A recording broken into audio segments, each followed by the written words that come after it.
যে আল্লাহ তাআলা আমাদের শ্রেষ্ঠ নেতার উম্মত হিসেবে কবুল করেছেন, সেই জন্য আরেকবার শুকরিয়া তার আদা করছি। সব ভালো হচ্ছে আলহামদুলিল্লাহ। প্যারা হাজিরিন, একটা হাদিস দিয়েই আলোচনা শুরু করতে যাচ্ছি। হাদিসটা হয়তো এর আগে বলছিলাম, মসজিদে আজানের সাথে সাথে যে বান্দা মসজিদে আসে তার আমল নামা একটি উটের সব লেখা দিন, বলে সুবহানাল্লাহ। এইভাবে একের পর এক উটের সব, গরুর সব, মুরগির সব, ডিম পর্যন্ত সব লিখতেই থাকেন। কতক্ষণ পর্যন্ত?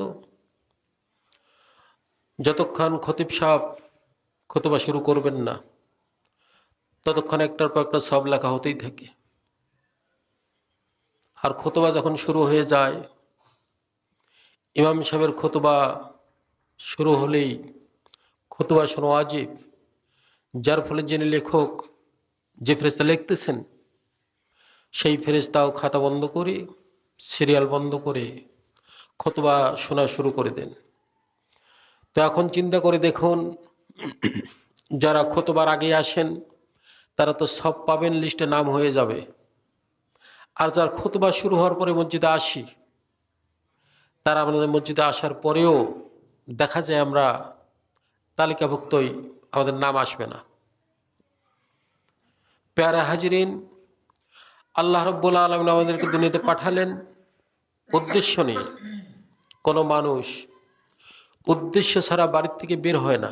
উদ্দেশ্য আছেই, হাট যাবেন, বাজার যাবেন, মেলা বান্নি যাবেন, মসজিদে আসছেন, ওয়াজ মাহফিলে যাবেন, প্রত্যেকটা উদ্দেশ্য আছে। আল্লাহ রাব্বুল আলামিন বললেন, আমি অনর্থক আমার বান্দাদেরকে পাঠাই নাই দুনিয়াতে, অবশ্যই একটা উদ্দেশ্য আছে। কোরআনে আল্লাহ তাআলা বললেন, ওমা খালাকতুল জিন্না ওয়াল ইনসা ইল্লা লিয়াবুদুন, আমি কেবলমাত্র শুধুমাত্র আমি আমার বান্দাদেরকে ইবাদতের উদ্দেশ্যে সৃষ্টি করেছি, বলে সুবহানাল্লাহ। আর আজকে আমরা মানুষ দিশেহারা হয়ে যাচ্ছে। আয়াত পড়েছি সূরা আল ইমরান থেকে, ইয়া আইয়ুহাল্লাযীনা আমানুত্তাকুল্লাহ হাক্কা তুকাতিহি ওয়া লা তামুতুন্না ইল্লা ওয়া আনতুম মুসলিমুন। এখানে আল্লাহ রাব্বুল আলামিন শুধু যারা ঈমান এনেছে, মুখে স্বীকার করেছে যে আল্লাহ আছে, অন্তর দিয়ে বিশ্বাস করেছে, তারা ঈমানদার।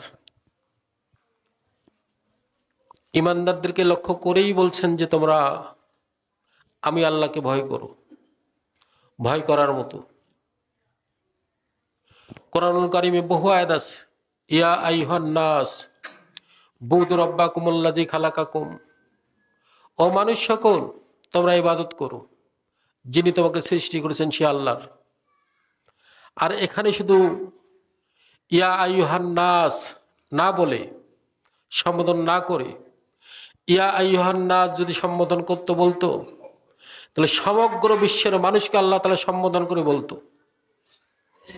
এখানে খাস করে যারা ঈমানদার, যারা আমরা ঈমান এনেছি, যারা আমরা আল্লাহকে স্বীকার করেছি, আখিরি জামানার পয়গম্বর শেষ নবী স্বীকার করেছি, না দেখে বেহেশত দোজখ স্বীকার করেছি, মউতকে স্বীকার করেছি, ভালো মন্দকে স্বীকার করেছি, তাদেরকে আল্লাহ লক্ষ্য করে বললেন, ইত্তাকুল্লাহ, আমি আল্লাহকে ভয় করো। ভয় করার মতো, হাক্কা তুকাতিহি ওয়া লা তামুতুন্না ইল্লা ওয়া আনতুম মুসলিমুন, খবরদার মুসলমান হয়ে মরো, মুসলমান না হয়ে মরিও না, আল্লাহর অর্ডার। অন্য জায়গা আছে, কুল্লু নাফসিন যায়কাতুল মাউত সুম্মা ইলাইনা তুরজাউন, প্রত্যেক আত্মা যাদের জীবন আছে তার মউত আছে। সুম্মা ইলাইনা তুরজাউন, মউতের পরে আমার কাছে ফিরে আসতে হবে, আল্লাহ তাআলা বললেন, আল্লাহর ঘোষণা। তাই আমরা দেখেছি জ্ঞান থেকে আদবদি যে মানুষগুলো মরে যায় কোথায়? আল্লাহর আদালতে জমা হচ্ছে এল্লেন এবং সেজ্জেনে, ভালো এবং মন্দ জায়গায়। আজকে আল্লাহ তাআলা বললেন কুল্লু নাফসিন যায়কাতুল মাউত, মৌত হবে, ঝামেলা শেষ। সুম্মা ইলাইনা তুরজাউন, যদি কথা না বলতো আল্লাহ তাআলা যে তোমাদেরকে আবারও একত্রিত করা হবে, গাছ গাছলা মরে যায়, কুকুর শ্রীগাল মরে যায়, মানুষও মরণশীল মরে যাবে। মাটি দিবার সময় আমরা যে আয়াতটা পড়ি, ওয়া মিনহা নুখরিজুকুম তারাতান উখরা, ও মানুষ, ও ইমানদার, একটু খেয়াল করুন। গরু মরে যায়, পচে যায়, গলে গায়, শেষ। মানুষের বেলায় ওয়া মিনহা নুখরিজুকুম তারাতান উখরা, শুধুমাত্র কেবলমাত্র আমাদেরকে আল্লাহ তাআলা, যেমনে ইমাম সাহেব ছিলাম, যেমনে আপনি সেক্রেটারি ছিলেন, যেমনে সলিমুদ্দিন কলিমুদ্দিন রহিমুদ্দিন আছেন, ওইভাবেই মৌতের পর পরেই কবরে যাওয়ার সাথে সাথে আল্লাহ রাব্বুল আলামিন জিন্দা করবেন। ওটা আলোচনা যাচ্ছি না। মেন হচ্ছে আমাদেরকে আল্লাহ তাআলা ঘোষণা দিলেন মুসলমান হয়ে মরো। মুসলমান হতে গেলে কি করতে হবে? স্কুলের ছেলেকে নিয়ে গেছেন ভর্তি হওয়ার জন্য, ভর্তি করার জন্য। ক্লার্ক আপনার একটা বিশাল ফলম দিল যে বুঝে সুঝে শর্ত দেওয়া আছে, এই শর্তগুলা দেখে শুনে পূরণ করে নিচে আপনি অভিভাবক, আপনি একটু সই করে দেন। শর্ত দেওয়া আছে 15-20টা। ভর্তি হয়ে গেল, ভর্তির যা টাকা, ভর্তির নিয়ম সব মানলেন, জমা দিলেন কাগজ, বাড়ি চলে আসলেন। 2 মাস, 3 মাস, 6 মাস ছেলে যদি না যায়, এই যে নিয়ম, যে শর্তাবলী, এই শর্ত আপনি ফিল আপ করেছেন। আপনি যদি স্কুল ছেলে আপনার না যায়, আপনার নাতি যদি ঠিক রকম ক্লাসে না যায়, তাহলে নিয়মকে মানা হইল? মানা হলো না। তদ্রূপ আল্লাহ রাব্বুল আলামিন বললেন, দুনিয়াতে আমি পাঠাইছি মানুষ তোমাদেরকে ইবাদত করার জন্য, পাশাপাশি আমি আবার হুঁশিয়ারের জন্য শর্ত লাগাই দিলাম, মৌত হবে। কুল্লু নাফসিন যায়কাতুল মাউত, মৌত হবেই। কিন্তু খবরদার, আমি আল্লাহকে ভয় করো, ভয় করার মতো পুরাপুরি মুসলমান না হওয়া পর্যন্ত কবরে আসিও না। যেরকম এখানে মুসলমান হতে গেলে, ছাত্র হতে গেলে যেমন শর্ত আছে, শর্ত ছাড়া ছাত্র হওয়া যাবে না, তদ্রূপ এখানেও বোঝা গেল যে অবশ্যই মুসলমান হতে গেলে কিছু শর্ত আছে। শর্ত যদি না মানি, তাহলে বোঝা গেল ইমানদার হতে পারবো। ভর্তি হয়েছি, ছাত্র হয়ে গেছি, স্কুলের নিয়ম মাফিক যদি না চলি, আপনি ভালো ছাত্র না। আপনি স্কুলে গেছেন, ভর্তি হয়ে গেছেন, ভালো মাপের ছাত্র হয়ে গেছেন, ভালো মাপের ছাত্র আপনি না। আপনি আল্লাহকে স্বীকার করেছেন, পরকাল আছে স্বীকার করেছেন, রসুল আছে স্বীকার করেছেন, বেহেশত আছে দুজক আছে স্বীকার করেছেন, তাকদীরের উপর বিশ্বাস করেছেন, আপনি ইমানদার হয়ে গেছেন। কিন্তু পুরাপুরি যতক্ষণ আপনি পুরাপুরি শর্ত পূরণ করবেন না, আল্লাহর বিধান অনুযায়ী চলবেন না, ততক্ষণ পর্যন্ত আপনি মুসলমান হতে পারবেন না। মুসলমানের সংখ্যা আল্লাহ রাব্বুল আলামিন বললেন, তা'মারুনা বিল মারুফ ওয়া তানহাউনা আনিল মুনকার। এক কথায় ভালো কাজ করো, ভালো কাজ করার জন্য সমাজকে উদ্বুদ্ধ করো, মানুষকে সহযোগিতা করো। খারাপ কাজ করতে যাইও না নিজে। আপনি আপনার নিজের বডির থেকে তাকায় দেখেন, বডির দিকে, পা থেকে মাথা পর্যন্ত আপনার কোনটা মুসলমানিত্ব আছে। আপনি বাড়িতে যান, বাড়িতে দেখেন তো আপনার মুসলমানিত্ব আছে। আপনি বাড়ির থেকে বের হলেন তাওয়াক্কালতু আলাল্লাহ, আল্লাহর ভরসা করে, কয়জন বের হই? বরঞ্চ সিগারেট টানতে টানতে বের হয়ে যাচ্ছি, ছেলে বাড়ির থেকে বের হলো, নাতনি যাচ্ছে স্কুল, টাটা বাই বাই করে দিচ্ছি, বিদায়। বিদায় দেওয়ার সময় উচিত ছিল মুসলমানের, ছেলে যখন স্কুলে যাবে, মেয়েটা যখন আপনার স্কুলে যাবে, নাতনি নাতনি যখন স্কুলে যাবে, সেখানে আল্লাহ হাফেজ, খোদা হাফেজ বলে তাকে বিদায় দেওয়া। এখানে আপনার মুসলমানিত্ব নাই। আপনি যে স্কুলে ছেলেটাকে ভর্তি করাইছেন, মেয়েটাকে ভর্তি করাইছেন, সেখানে দেখেন মুসলমানের যে নিয়ম, মুসলমান হওয়ার যে শর্ত, কোন স্কুলে আছে? আপনার নাতনি স্কুলে গেছে, তার গায়ে কি বোরখা আছে, পরিবেশ আছে? না। তাহলে আল্লাহ তাআলা বললেন মুসলমান হয়ে কবরে আসো। কোন ক্ষেত্রে আপনি মুসলমান হতে পারছেন না। তার আগে বলে ইত্তাকুল্লাহ, আল্লাহকে ভয় করো। আমরা ভয় কেমন আল্লাহকে করি একটু চিন্তা করলেই বুঝতে পারবো। ওই যে উদাহরণস্বরূপ বলা যায়, গাছে বাবা চড়ছে, নিচে ছেলে আম বস্তা ভরতেছে, আমের মালিক টের পেয়েছে, বাগানের মালিক। বাচ্চা বেটা কি করছো? কষা আম কুড়াচ্ছি। ছেলেকে হাত ধরে বলছে, বেটা চল তোর বাবার কাছে বিচার দেব, তোর বিচার করেই ছাড়বো। ছেলে বলল, মালিক আপনি যেহেতু গাছের মালিক, আমার বাবাকে বিচার দিয়ে করবেন কি? যে বাবার কাছে যাবেন সেই বাবা উপরে চড়ে আছে, বাবা আম পাড়াচ্ছে আর ওই বস্তা ভরতেছি। আজকে আমাদের দশাও তাই হয়ে যাচ্ছে। উপর লেভেল থেকে আরম্ভ করে বাড়ি পর্যন্ত, শরীর পর্যন্ত কোন জায়গায় মুসলমানিত্ব নাই।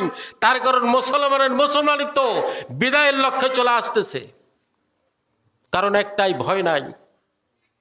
ইত্তাকুল্লাহ, ভয় নাই। ভয় যদি থাকতো মানুষের, কুল্লু নাফসিন যায়কাতুল মাউত, আল্লাহ ঘোষণা দিয়েই ছেড়ে দিয়েছেন যে তোমার মৌত হবে। ফরমান জারি করে দিয়েছেন, নোটিশ জারি করে দিয়েছেন। দুনিয়া আসছেন, কখনো কোনো মানুষ আমরা জানি না যে কোন সময় মৌত হবে। জানি কি?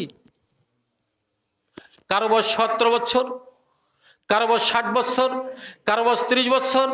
দেখা যায় সবেমাত্র বাচ্চা ভূমিষ্ঠ হওয়ার সাথে সাথে ইমাম সাহেব তাকবীর দিল, আল্লাহু আকবার ধ্বনি দিল, পরক্ষণে খবর আসলো যে নাই, আপনার নাতি মারা গেছে। আজান ইকামত দেওয়ারও সুযোগ নাই।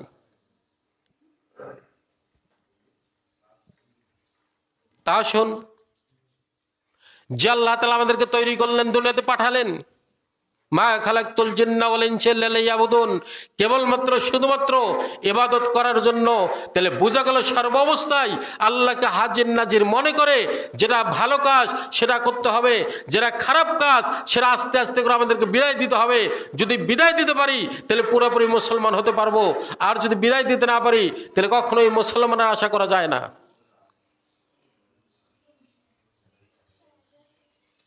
আমরা মরার পরে সোজা হয়, মরার পরে ডানে বামে সামনে পিছনে কোরআন তেলাওয়াত করা হয়। কোরআন তেলাওয়াত করেন, ভালো কথা, বাধা দিচ্ছি না, কিন্তু কোরআনটা ছিল জিন্দা মানুষের জন্য। কোরআনটা একটা সংবিধান, কোরআনটা একটা জীবনের পাথেয়। কেমনে চলবেন? মরা মানুষের সামনে কোরআন পড়লেও লাভ নাই, না পড়লেও লাভ নাই, সব পাবে তিনি, ঠিক আছেন। আমরা মরার পরে সোজা হয়ে যাই। সোজা হওয়ার কথা ছিল মরার আগে। ওই যে প্রায় বলি, ব্যাঙ আর সাপ দোস্তালি পারছে। ব্যাঙ কিন্তু ঘোরাঘুরি করে না, সাপ কিন্তু বাঁকা ভাবে চলে। তা ব্যাঙ বলে, বন্ধু তোমার সব ঠিক আছে, চলার গতি, চলার ভাব সব ঠিক আছে, বাঁকা হও কেন? বন্ধুর দোষ যখন বন্ধু ধরেই ফেললো, সাপ ফাত করে উঠছে, ব্যাংকে সবল দেবে, ধরবে, ব্যাংক চলে গেছে সমুদ্রের নিচে। কিছুদিন পরে বন্ধুর সাথে দেখা নেই, অনেকদিন পর খেয়াল হলো যাই বন্ধুর খোঁজ নিয়ে দেখি। এসে দেখে তেপুতে রাস্তায় সামনে গোবর পিছনে গোবর লাগায় সাপ, বন্ধু সোজা হয়ে আছে। ব্যাঙ এবার সামনে যায় পিছনে যায় ডানে বামে যায়, দেখছে বন্ধুর কোনো খবর নাই। তখন বন্ধুকে বলে, বন্ধু বুঝেছি, বলছিলাম সোজা হয়ে চলো, যখন তোমার নিঃশ্বাস ছিল, জীবন ছিল, শক্তি ছিল, সামর্থ্য ছিল, অর্থ ছিল, তখন তুমি সোজা হলা না, আজকে মরার পরে সোজা। ইত্তাকুল্লাহ, আল্লাহকে ভয় করতে হবে। জীবন যখন থাকবে, জীবন চলে গেলে চকলেটের মতো যখন পিছন দিকে ওই ইমাম সাহেব পেঁচে দেবে কাপড়, সামনে যখন পেছাবে, তারপরে সোজা করে কোনো লাভ নাই। সোজা হতে হবে যখন আপনি বুঝছিলেন, যখন আপনার জ্ঞান ছিল, মস্তিষ্ক ঠিক ছিল, তখন আমরা আল্লাহকে বাদ দিয়েছি, আমরা যেমনি ইচ্ছা তেমনি চলতেছি। কিন্তু মরার পরে সাপের মতো যদি সোজা হয়ে যায়, বিন্দুমাত্র লাভ হবে না। আল্লাহ তাআলা ইত্তাকুল্লাহ, আমাকে ভয় করো, ভয় করার মতো তারপরে মুসলমান হয় কবরে আসো। কিন্তু আমরা ভয় করতে পারছি না, মুসলমান হতে পারতেছি না। প্যারা হাজিরিন, প্রায় বলি, গোসি মাছ যখন আমরা একটা মানুষ খাই, গোসি মাছ যখন বালুতে ময়লা পরিষ্কার করে যখন বাঁচা শুরু করে দেয়, তখন গোসি চিন্তা করে যে আল্লাহর বান্দি চিন্তা করতেছিল, তুমি আমাকে জবাই করো, অসুবিধা নাই। খাচ্ছ, এত স্বাদ লাগছে, স্ত্রীকে বলছে ওই তরকারি কে পাক করেছে, এত ভালো হয়েছে। গোসি বলছে, ভালোর প্রশংসা পরে করো, আগে তুমি চিন্তা করো আমি ছিলাম কোথায়।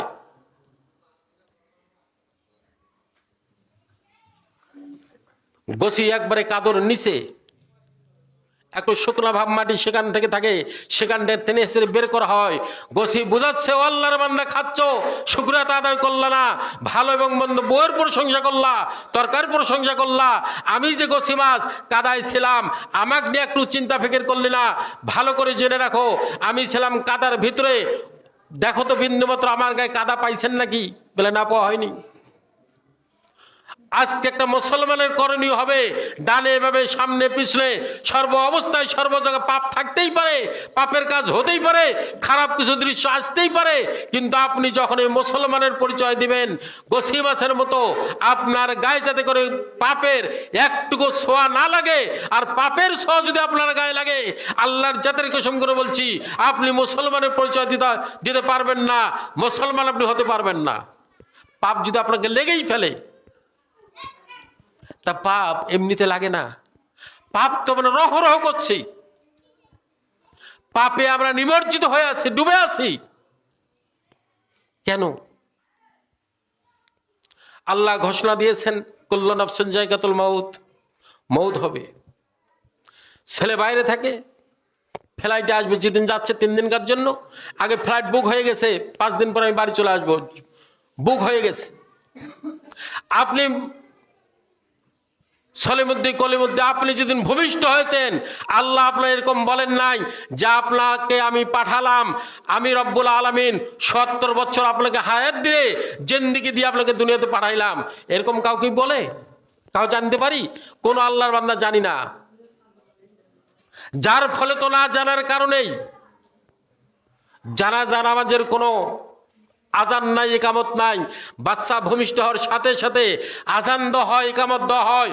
ওই আল্লাহর গোলামকে আল্লাহ তাআলা জানিয়ে দিচ্ছেন, গোলামকে বলা হচ্ছে, গোলাম হুঁশিয়ার হয়ে যাও, আজান হয়ে গেল, একামত হয়ে গেল, কোন সময় যে তোমার জানাজা হয়ে যাবে, তুমি এখন থেকে প্রস্তুতি গ্রহণ করো। কিন্তু আমরা আজকে আস্তে আস্তে করে মুসলমানের, ওই যে পূর্বে বলছিলাম, স্কুলে ভর্তি হইতে গেছেন, স্কুলের যে ম্যানিফেস্ট, স্কুলের নিয়ম নীতি একটাও মানছেন না।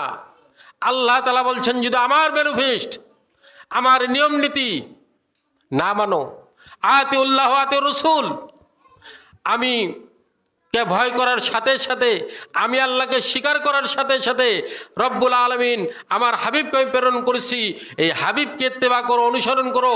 আর রসুলকে অনুসরণ করতে পারলে তখন পুরাপুরি আপনি মুজাহিদ, পুরাপুরি আপনি মুসলমান। তখন মুসলমান আপনার পরিচয় দেওয়া সম্ভব হবে। আপনি তখন মারা গেলে দুনিয়াতে শান্তি পেয়েছিলেন, পরকালে মুক্তি পাবেন। মুসলমান ছাড়া কেউ যদি পুরাপুরি মারা যান, আল্লাহ তাআলা বললেন ইন্নাদ-দীনা ইনদাল্লাহিল ইসলাম, আমার কাছে একটাই ধর্ম, আমার কাছে চলার একটাই গতি, একটাই পদ্ধতি, সেটা হচ্ছে ইসলাম। আর মুসলমান হতে গেলে কিছু মানবেন কিছু মানবেন না, যারা সুবিধা বাদ জিন্দাবাদ, যারা সুবিধা নাই সেরা ছেড়ে দিবেন, এই মুসলমান হতে পারে না। আসুন পুরাপুরি যেন আমরা ইসলামের মধ্যে দাখিল হয়ে যাই। তা আমারুনা বিল মারুফ ওয়া তানহাউনা আনিল মুনকার, আল্লাহ যেন সবাইকে পুরাপুরি মুসলমানের খাতায়, মুসলমানের দলে দলভুক্ত হয়ে তারপরে যেন আজরাল আসে। এই জন্য আমরা এখন থেকে সমস্ত পাপাচার কাজ বন্ধ করে আল্লাহকে হাজির নাজির মনে করে আতিউল্লাহ আতি রসুল, আল্লাহ এবং আল্লাহ রসুলকে মানার তৌফিক দেখ এবং খারাপ কাজ পরিহার করে পুরোপুরি মুসলমান হিসেবে কবুল করুক। ওমা তৌফিক ইল্লা বিল্লাহ। আসসালামু আলাইকুম রহমতুল্লাহ।